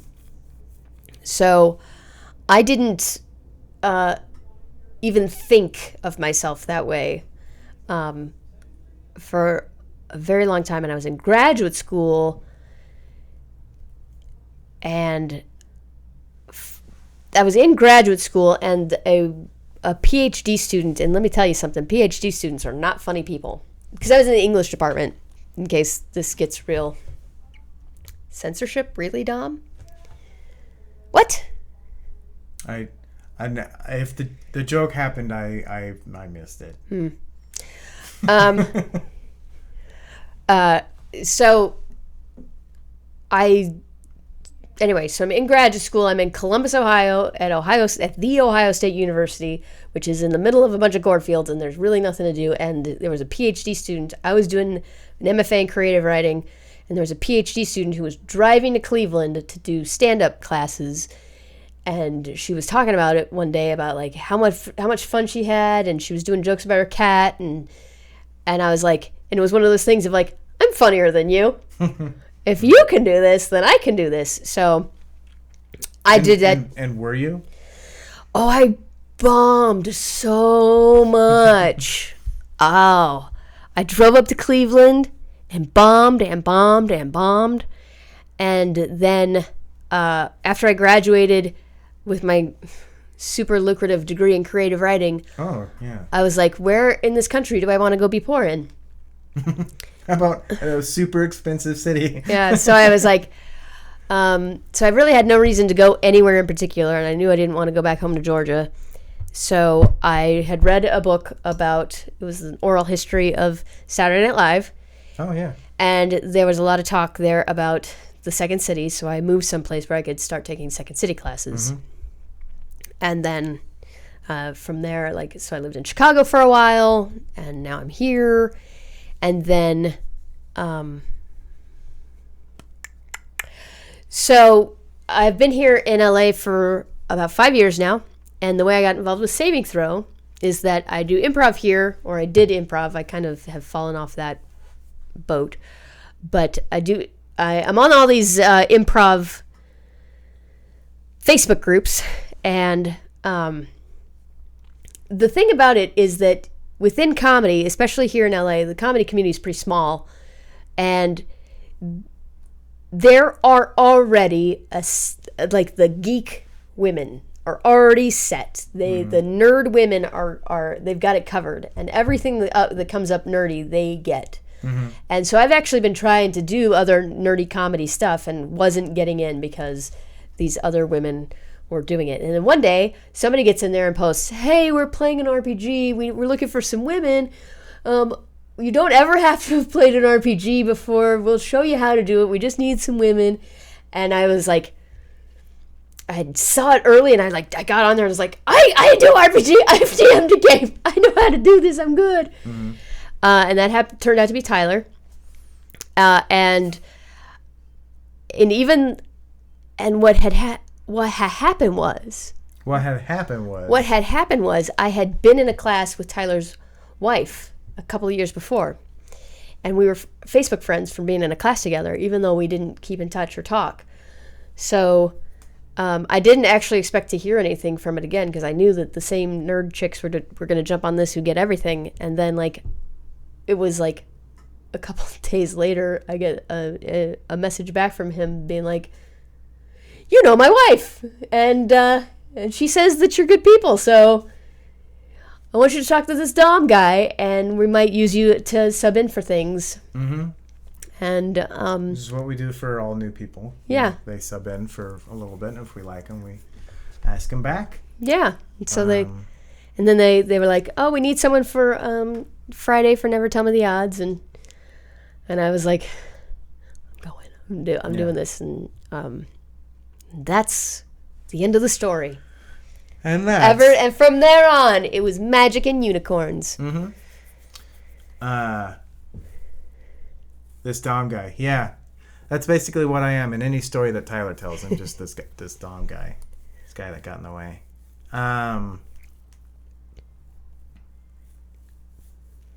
One of these days, someone from the Ohio State University is going to have to explain why they feel the need to put the definitive article in front of the name of their university. The answer to that is that it used to be that all universities had started with the, but they didn't put it necessarily on their official papers, and the Ohio State University did. So as other people dropped it, the Ohio State University people, because it was funny and nerdy, now we all say the Ohio State University, because it's on the official documents. It's good to know. That's the fascinating story of the Ohio State University. Like the Hogwarts. Yeah. If you look at articles that are from 200 years ago, they say so-and-so went to the Harvard University. And the Harvard University played the Yale University. That's why the people who go to those universities go, "I went to the Harvard University." That's kind of how you have to say it. Yeah. Yeah. Calling me the Zook makes me... I feel like I should be like the Stig. All we know is he's called the Zook. All we know is he's called the Zook. And now I love that show. The rest of the story. Top Gear? Yeah. Top Gear was actually a... that's a cat attacking my carpet. Top Gear was one of the spiritual ancestors of Saving Throw, actually. It was one of the shows that we used as our pitch package. BSB Care is defending the funniness of history PhDs. Oh, they know all the best jokes. Yeah. From history, they can cull them. Well, if you've been in advanced education, you know that there's definitely types. So in the English, guys, now it's time for me to talk about stuff no one cares about. That's the name of this segment. Stuff no one cares about. Yes, and it's 9:01, so that starts Stuff No One Cares About. That's our half hour where we talk about bullshit that no one cares about. Thank you for the Jeremy Clarkson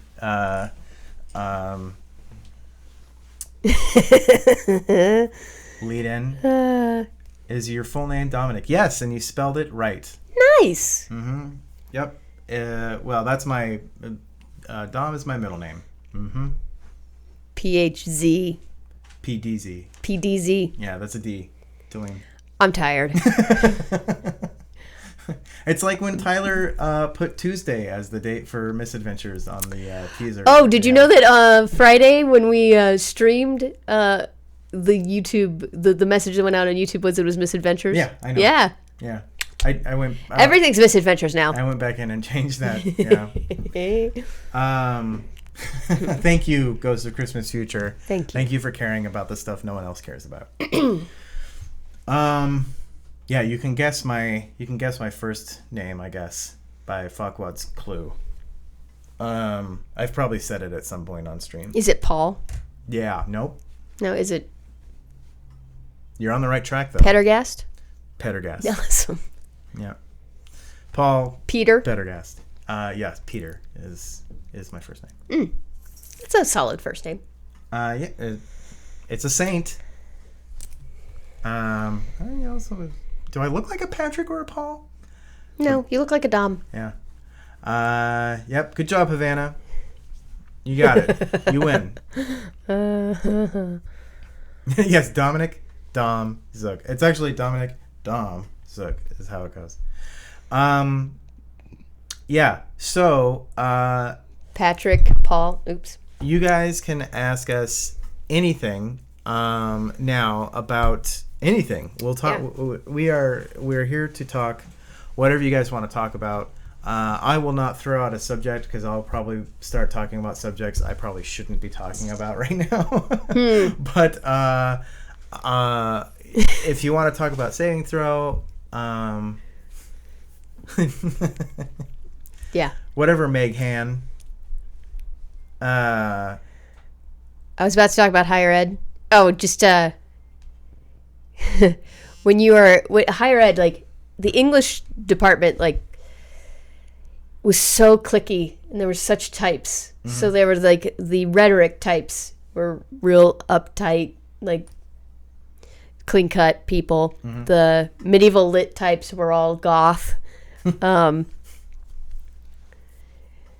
The poets were all like flaky hippies.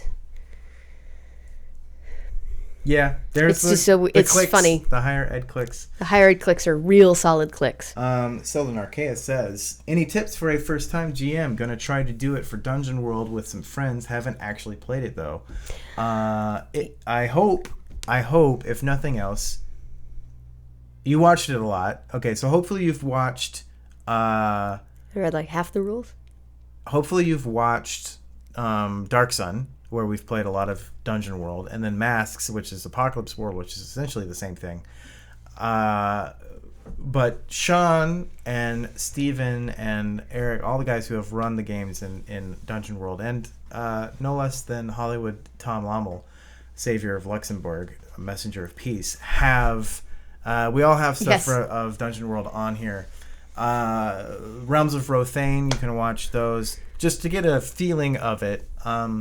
It's Dungeon World is a cool system because you're as a GM you're not having to roll too much, which is nice. But it's based more around role playing, so it's encouraging the players to be more connected in that regard. So if you're going to want to find, I think, things that will connect the players, and having the bond system and everything really helps out with that. So I would suggest learning it. The Dungeon World rulebook has some great things on DMing. So it has some really good advice for new DMs. So definitely check that out. I think the most important thing to remember when you're DMing for the first time is that you can't plan too much. you're reacting. A good DM is reacting to what the players are doing more than planning where they should go. Yeah, it's not. And watch Tom's disorganized play, because even though it's a D&D Adventurers League, is what he's talking about. A lot of what he talks about can be applied to any game, and it really is about telling a good story. And it's not just your story. Don't get hung up on trying to fit people into what you want to do. I think a lot of GMs, me included, have this great idea for a story, and it's like, okay, well, they have to say yes to this guy, and then they have to go after this, and I'm going to make this, and then that's railroading. Yeah. You want to be sure that everyone is able to do kind of what they want to do. You can give them gentle nudges in certain directions. Yeah. But it's a sandbox, and it's a story that everyone is going to contribute to. So the idea that you have is definitely going to get Change.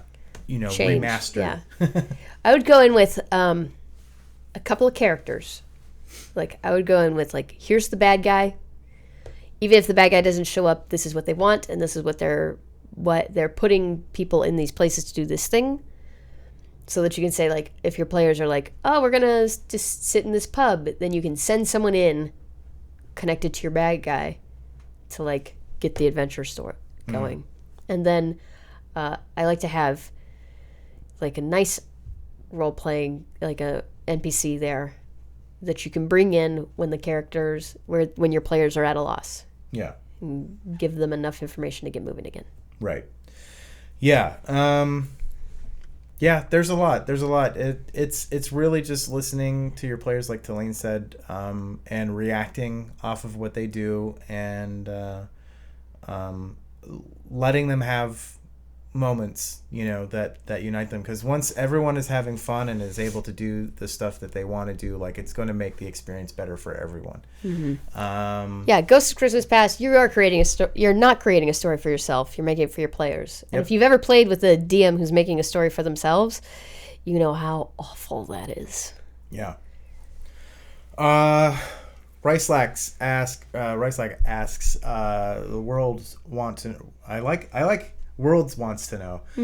I'm not even making fun of that, because I think that there are many worlds. Please don't take offense to that. This is we're just one part of the multiverse. We are part of a multiverse, and I think in another universe they're probably asking the same question. They've been a marathon staple for a long time. I wanted something fun to do on our marathons, and that's what happened. And now it's tragedy. Tragedy has befallen. I heard about that tragedy. Yeah. So who knows? They may not come back. But now we have a shit ton of Nerf guns at the studio. So in our case, that is a good idea. You're gonna have fun. Should be okay then. Yep. Yeah. Just make it open, and just no matter what you do, no matter what you plan, it will not survive first contact with your players. It's just that's an old standby, but it's true. You need to start supplying eye protection. Listen, some people have weaker eyes, and Darwin said... You are totally maxing out. Am I? Yeah. Don't yell. Don't yell at the mic. I'm sorry, Mike. You're my friend. Mike? Megan knows what that is a reference to. If she's even listening. She's probably not listening. She's probably not even listening. Yeah. Yes. As Tom says, and Tom certainly has more experience in this, you are finding the story with your players. Yeah, it's combined. Supplying eye protection. Yes, if anyone works for Nerf and would love to supply us with those Nerf goggles, we'll wear them. I will never wear them. Okay. I am a baller. And yes. Except I wasn't there, and I wasn't in a Nerf fight. Yeah, I've been in Nerf fights before. You don't realize before. that the Nerf Strato bow cannot be aimed. Yeah. Mike? So many saving throw people on tonight, yes. Yes. There are a lot of saving throw people on tonight. Thanks for watching, because maybe they've picked up that I start talking about policy things of saving throw. They're like, maybe I should watch before he starts enacting everything, because chat has said that it was a good idea. What else does chat think is a good idea? Tell us, chat. What's a Yeah. good idea? What's a good idea? What would you like to see? I will say that we are coming up into the holiday season, and Yeah. lots of shows are probably going to be bumped or go on hiatus for a little bit because no one is around to play or run them in the studio. So we might have some video games filling in time while we're away, things like that. But please don't leave us. Please don't we're leave still us. around. Yeah, we're still around. Do you think people? Do you guys want us to like, if we could like get like one person to stream something like on Thanksgiving for like a game for an hour or so? Is that something people want, or is that just? Are you all going to be fighting with your families also? I don't know what you're doing. Yeah, who knows? I mean, yeah, we were actually debating this. You know, some people are going to be around for Thanksgiving and Christmas, and they were like, maybe we should do a Thanksgiving show or a day after, you know, a Black Friday show or a Christmas show or something like that. But, you know, we're like, well, is anyone even going to be watching? And yeah, sure, people watch and are antisocial and will go want to be away from their families during that time. So I don't know, maybe. But yeah, there's a lot. I guess there are Canadians who need entertaining. Sure. Xenar Faith says, thank you, Teline. He's not a Harry Potter fan, but you made him one. That's awesome. I really appreciate that. That's high praise. Tell that to JK Rowling. Tell her so that she will like our game. At JK_Rowling. And she'll make people come give us money. You know what, something, Xenar Faith? Me too. You were anti-Potter, and then I read the books. I actually haven't. I think I saw the first two movies and like did not care enough to see it anymore. oh, see, that's when the movies start getting good, is after Yeah. the first two. Like Prisoner, I think is probably my favorite. Prisoner. The character of Harry Potter irritates me so much. Yeah. He's just like, he does nothing. He gets everything. He cries a lot. I mean, like, let's talk about the Dursleys for a minute. They've taken in an orphan, given him a room, fed him, sheltered him, got him educated, and what do they get in return? Lack of gratitude, sass, threats of violence. Dresden RPG. Yes, Dresden RPG do soon. That's cool. That is very cool. Oh, really? Havana will game all damn day. Okay. All right. All right. That's awesome. Megan is going to be fighting with me. Wait, we're going to be fighting? Oh, yeah, because it's Thanksgiving. That's what people do for Thanksgiving. Selden asks, stream tips. Plan on streaming some RPGs soon. Trying to build up a channel.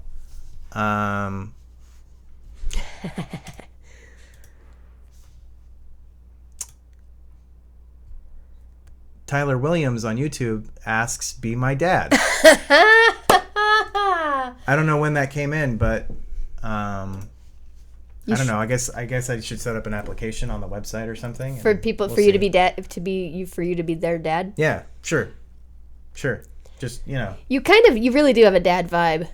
You make dad jokes. I do make dad jokes. Yeah, but You seem all ready to be a dad. would a dad wear a Teenage Mutant Ninja Turtles, an Eastman and Laird, no less, Teenage Mutant Ninja Turtles shirt? Yes. Yeah, you're right. I do like Dresden Roger. I kind of thought that when you said Dresden Roger is due soon, I thought that you named your kid Dresden Roger, and I was like, that's a pretty badass name. That's actually. a baller name. That kid's gonna grow up strong. So someone, if you do that, please name them Dresden Roger saving throw, whatever your last name is. Yeah. And let us know, and we'll take a little photo and we'll put it up on the wall. Cute. How's that? Nice. Bodies are hard. So, where were we? Streaming RPGs. Tips on streaming RPGs. That's an excellent question. Come to Gen Con next year. I'm happy to. Are you gonna do something on streaming for yeah, Gen Con? I've done it 2 years now. Last year Oh, was sold really? out. Yeah. I do a little class, but really, the things that are important are obviously you want people to be able to see everyone, and you want people to be able to hear you. So if nothing else, invest in a a Blue Yeti or some microphone that you can put. If you can't mic everyone up individually like we do, and even then you're sort of at the mercy of sound gods. But if you can at least get a microphone and have people talk close to it, having people back here at your table and you only have a one mic in the middle of the table, like it's not great. But invest in a mic. It's like $100 or less. Get like a Blue Yeti or something, and just put that in the middle of your table, or at least around the GM or someone who's going to be talking a lot. And because audio, everyone is like, oh, I'm putting something on a stream and people are going to be watching it. The video's got to be good. Audio is probably 9 times more important than video. If you have, if it's too quiet or you have scratchy audio or whatever, like people are going to tune out so fast. But just look at like any Roll20 RPG game. Like it's super boring to look at, but at least you can hear everyone because they have mics all right here next to their face. So that will keep you engaged past the point.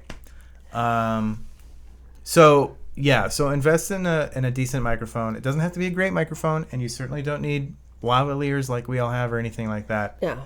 Just get one kind of simple microphone and you're good. And then seriously, you can webcam it, whatever you want to do. Logitech has a very nice webcam. I think it's the C920 or something like that. Just use that, put it up on your computer, and go full frame. Don't worry about an overlay like we have. Don't worry about putting chat up there. Don't worry about any of that shit. Just put it up and do it. Just do it. Yeah. That's it. There's a weird thing in the land of content, which is that doing something repeatedly is more important than doing one thing one time high quality. Yeah. So that's my short list. Xenar is almost done with his Aussie treat list. Hope to get it around Christmas. That's awesome. Thank you. Ooh. There's a few loopholes to get stuff sent to the U.S. Oh. Yes. So I will have to go to my capital city to send it. Wish me luck when I do. Good luck when you do. Yeah. Let me know when you do, and we'll send you good luck because we have an in with the sound gods. So. Yeah. Probably going to start with video game RPGs as I need a good place to film with friends and a dedicated group. Yeah, so if you're just streaming video games, like that's a lot easier. That's a lot easier. Still, you need great sound. So invest in a good pair of, headphone microphones or headphones with the boom mic on them, or like what we have, or something along those lines. But get some good audio on you so that people can hear you, because that's super important. You don't have to see him, you just have to be able to hear him. So if you're just streaming a video game and no one sees you, like, I guess it depends on what your purpose in doing that is. What is your purpose? So I do think that's a good question for all streamers. Yes, you do. Yeah, deep down, what is your purpose? That's what I say actually in the thing is find out why you're streaming. Are you streaming because you want to be famous? Are you streaming because you want to make money? Are you streaming because you want to get feedback and you want to build a community so that you can build a game or whatever it is? There's lots of reasons for doing it, but just know it going in.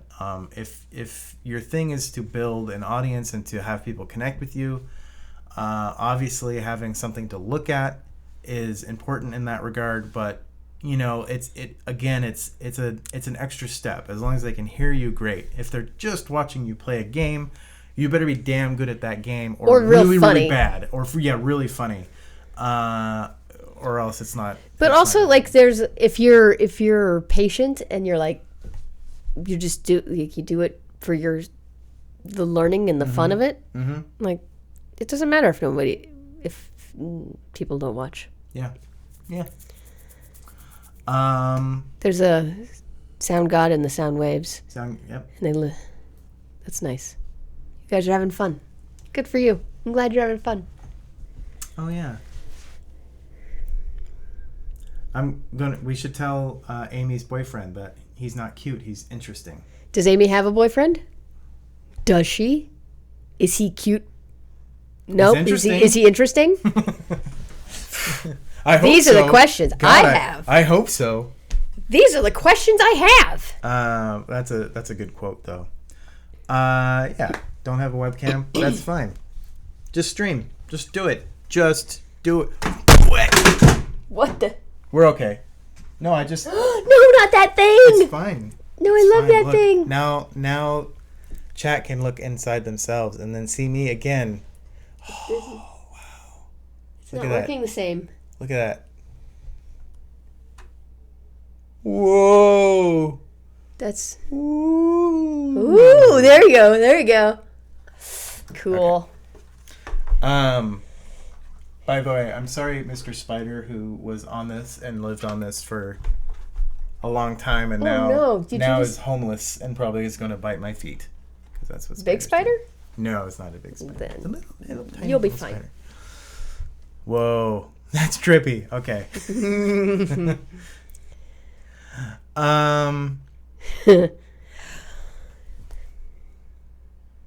Yes. Yeah, look at Twitch. People stream stuff with 0 viewers. Yeah, don't worry about viewers at first. It takes a long time. I don't know how long it took us before we started having viewers. Live the Game, bless his heart, was the first person to actually even donate to us, but was one of our first fans. Aww. Oh, shit. Your cat's angry. Cat's angry. So anyway, yeah. By the sound of that cat, I should be wrapping up soon.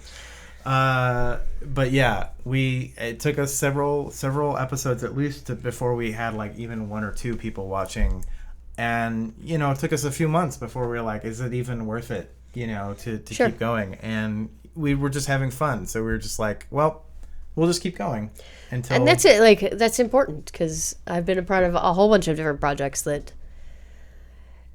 Made it a month or 2, and then you don't get that immediate feedback, and it's not fun enough, and people aren't dedicated enough, and it goes away. No, my cat. That's Marilyn. That's my eldest cat. She's 17, and she's got some problems, but she's still kicking. But yeah. Faith wants to know if he needs a pop filter. I've used pop filters for singing. Need for voice too? Question mark? I use a pop filter on this. We don't have a pop filter on that one. It's not as important unless you're doing the plosives. If I was doing voiceover work, I think it would be more important. But for this, I'm not. Yes, I know we hear you. I don't think it's super important to have a pop filter. It's if you're writing up on your mic and you're doing that a lot. Plosive P's. Yes. Plosive. Your plosives. Am I popping? Am I popping at you people? Am I popping? Yeah, it looks like you are actually. I was doing it on purpose though. That's true. On purpose. Purposely popping. Sorry. Purposely popping. Bang loud. There you go. So, what else? What else, guys? Are you guys mailing off the Max Minis soon? Yes. Speaking of the Max Minis, these are yours, BSB. Ooh. Shoot me your address again. Wisp me. Shoot me a wisp. These are awesome. And I'll get those out to you. I'm gonna hopefully get those out this week. I finally had to bring them home. I kept forgetting them at the studio. Oh, but now I've got them home, so now I can get these out. I just got some angry eyes. Angry eyes. That's cool. The next Max Minis, by the way, is going to be in December, before Thanksgiving, before Thanksgiving, before Christmas. Right before Christmas? Not like right before Christmas, but so basically, video over audio, make overly extravagant overlays, be in it only for fame and money, and quit if I don't have over 1,000 viewers by 10 minutes into the first stream. That's about right. Yeah. That's exactly right. That's what we're saying. No, you got it. Good job. You don't need us anymore. Yeah, I'm glad that Go forth, little Padawan. We are You don't need a teacher. You are now a master. That's right.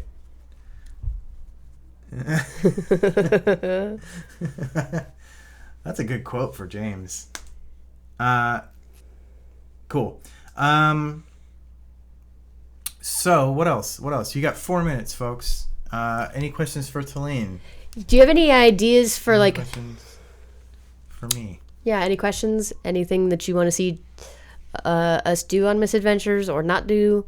Or ideas for better interference? That's the wrong word. That reflects my personal bias. Any for kind of donation thingies? Anything like that? Yeah, let us know. We're just going to sit here quietly until you catch up with us. Mm-hmm. That's funny, Selden. I have a friend whose name is Luke Walker, and his parents gave him the middle name of Sky. So they're nerdy too. Nice! Nerd parents. Thanks, BSB. Got it. I'll repeat. If any of you are in the Seattle area over Thanksgiving weekend, I will be up there. Havana will be up there. Tyler will be up there. I can't guarantee we'll all be there together, but we'll be up there. And I won't be there. And I not worth going to. Yeah. Just saying. I'm just saying. Just so you know. Go to Seattle. You'll get an idea of what Seattle's like. There's really, I don't know, what do you like Seattle? Do you like clouds? I don't know. So definitely if you're going to be up in that area, come say hi. We can figure out a time to meet up and have a little saving throw meet up and meet and greet, maybe. Will the next Misadventures go longer, as in chapters? And if so, how many shows in a season you aiming for? The next one will go longer because the next one, they will just go till they figure it out. How many shows in a season am I aiming for? I don't know. 6? That seemed like a lot. I don't know. No more rolling 1s or 20s, please. Got it. Done. Did you hear that, Megan? It's over for you. What's your favorite RPG system? Go. Oh, it's always going to be 3.5. 3.5. Because it's like the first. Yeah. I like Savage Worlds, and I like Star Wars, the Fantasy Flight Star Wars. I have a lot of nostalgic feelings for 2E and Call of Cthulhu. And I don't know. I like a lot of. I love Microscope. Is a lot of fun. Yeah, I don't know. That's the best I can do. We'll figure out positive and negative donations for each player. Yeah, that's a good idea. And will Nick be back with more Deadlands? Sorry, I got caught up with Ben's crap. Yeah. Yes. Nick or maybe Jordan, we might be doing, come next year, we might be doing some Savage Worlds. And whether that's Deadlands or whether it's just Savage Worlds in general or something else, I'm not sure yet. But we will be doing more Savage Worlds for sure, because I really want to do more of that. Love the yeah. I need to get a wand. I don't even have a wand. Everyone has a wand but me. Homemade wand. And you've seen what Terry wears, which is amazing and awesome. Yes, Terry's always super fantastic. Still gotta get the one thing shipped to you guys. Awesome. I want it. Send it to me. Yeah. It has nothing to do with me. That's the joke. It's not for me. But I'll take it. It's cash. It's 1,000, 100,000. I know what you're talking about. And in cash. Ship it. And I'm stealing it. Ship it to Teline in Los Angeles, care of Teline. It'll get to me. Yeah. There's only one Teline. There's only one. I actually did not make this. A friend of mine at my day job made a bunch of wands for people. We had a Harry Potter night, essentially. And I wasn't able to participate in Harry Potter Night, but she made me a wand anyway, and it's based off of my Pottermore wand. I am a Gryffindor, as I'm sure a lot of people would have guessed. But yeah, Gryffindor. There you go. Now you know. It might be my new favorite show. My all-time favorite moment for Saving Throw Show was when Wes continued to freak out Amy with the audio and the donation for every time she did a Bible quote. Yes, that was the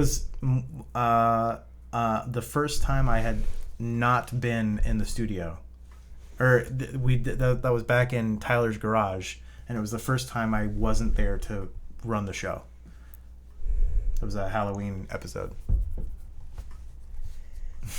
Yeah, there you go, Farquaad. That's it. That's the address. Yep, that's my address. Zook Mansion. That's a major. It's a big place. It's like 3 city blocks. Mm-hmm. You can hug people in the chat? You can. That's awesome. You just got to do ! hug and then pick your target. And nice. We'll do it. Well, we are out of time. Oh, no. 1 minute over. No. I know. Doom. I know. Things are going to start changing. And see, the spider's still alive. He's still there. Still alive. Okay, everyone. He hung Disaster's been averted. The spider survived that accident. Yeah.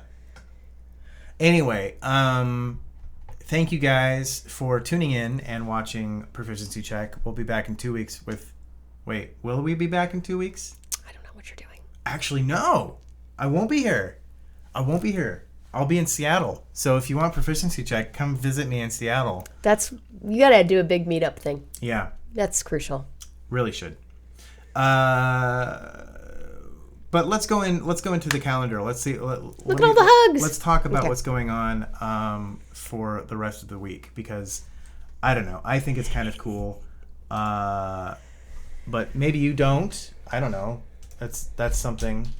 I'm going to do this the roundabout way just because it's just a tiny bit faster for me to do it this way.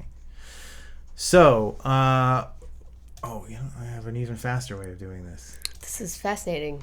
Yeah, you have learning no idea all what I'm about doing. your life. Okay, so today was the first episode of Couples Therapy. Ooh, how was it? Monday. It was awesome. Of course it was. As you'd expect, Jordan and Megan playing Diablo 3. Tune in for that. It will be Mondays, time TBD. We will eventually get some sort of regular time going on there, but anyway, that's going to be Mondays from here on out. So tune in for that. Tomorrow we have Disorganized Play with Tom Lommel talking about D&D Adventures League, Storm King's Thunder. Tom Lommel did save a whole city. Yes, he did save a whole city. Luxembourg. Luxembourg's a country, but... No, it's Luxembourg, Minnesota, or something like that. Yeah, but let's pretend it's the country. It's a country. Tom Lommel saved a whole country. Yeah, but really it's the city. Anyway, read his Wikipedia page. Amazing. So anyway, tune in for that if you ever have GM questions, and we'll probably be doing more GM content for people. Wes may be starting. Maybe I'm speaking out of turn here, but Wes is looking to start talking about GMing as well. But even if you're not doing D&D Adventures League or playing D&D at all, good info is coming out of Disorganized Play. So definitely tune in for that. That's 2:00. Tomorrow night, hopefully some Rhodes Legacy if Henry is up for it. Oh, so cute. We'll see. Technically, not supposed to be streaming. Somewhat against Twitch rules, but I think it's okay because his dad is doing it. Anyway, I don't know. It's a gray area. Oh dear. Just watch it and have fun. Enjoy. Wednesday, we're back with the Lost Brigade, our D&D 5e stream. With Tyler and Havana and Blythe, who's a new player on there, and Gaurav and GM Mace. Gaurav is the bomb. Where's Gaurav? Why isn't he watching? Because he's a jerk. He's changed like the wind. So Thursday is the follow-up episode for Disorganized Play. So Tuesday, Tom talks about what's going to happen on Wednesday. Thursday, he talks about what happened on Wednesday and what didn't happen, more importantly. So check that out. That's also 2:00. Friday, we're back with Call of Cthulhu, playing Black Bag. That's getting super spoopy. Yeah, tune in for it. I have to because of... I have to say Gaurav is the bomb because of... Never Tell Me the Odds. It was a compelled... Oh, there you go. It was compelled. And then lastly, Saturday, episode 2 of Masks, which is our new superhero show that uses the Apocalypse World system. So if you were looking, Selden, like you were saying, into things that are doing Dungeon World, which I know you watched the first episode, episode 2, they're probably going to get into more gameplay. I think a lot of it was character creation on the last week. But Masks at 12:30, and then Phoenix Dawn Command at 5. Which is a really cool system that you really can't see anywhere else. So that's cool. Oh.